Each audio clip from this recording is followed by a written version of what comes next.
Мен Арсалий Орысбек Саидинович, Улуттук статистика комитетинин ресурстук методикалык борборунун директору болуп иштеп жатам.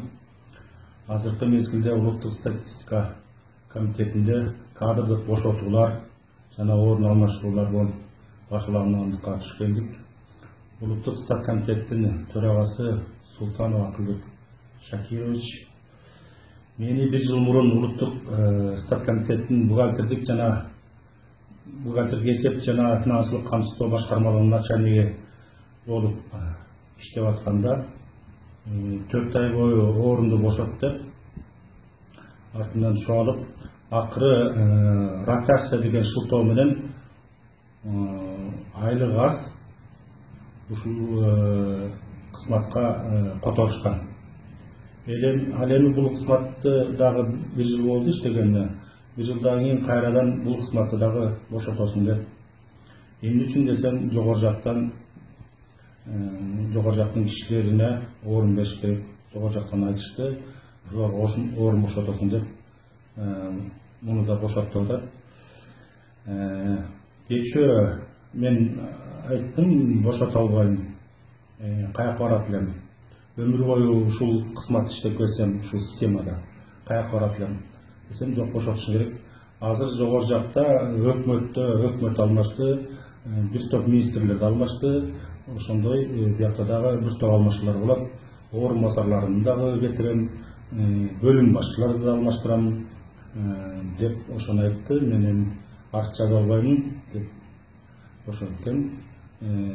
Кечээ аппарат жетекчисинин башчысы Алымкулов звонок этип, арыз жазасың, эмне кыласың? Жок, арыз жаза албайт экенмин десем, анда уведомление жиберебиз. 3 күндүн ичинде бошотушуң керек. Бошотпосоң статья менен кетесиң деп мага ушундай бир үстөмдүк кылып атат. Мындай үстөмдүктөргө чыдоо кыйын. Мына бир нече кызматкерлер аргасынан чыдагандыктан жумуштан бошогондор да көп бул жерде.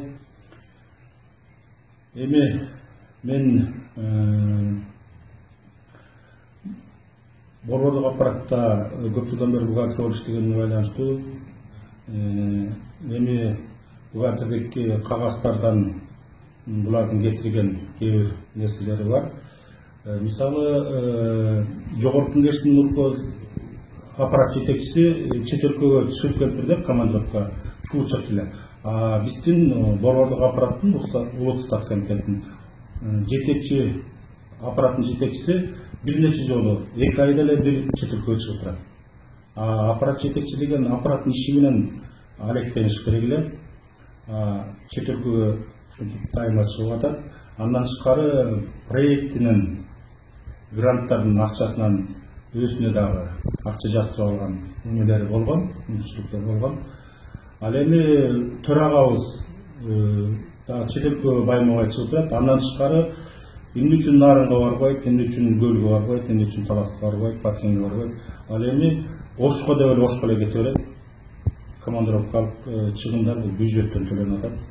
Мына ушундай себептерден бизде эми кадрдык алмашуулар болуп атат. Мен Кыргызстандын жараны катары демократияга таянып, Кыргыз Республикасынын президентине, Жогорку Кеңештин спикерине,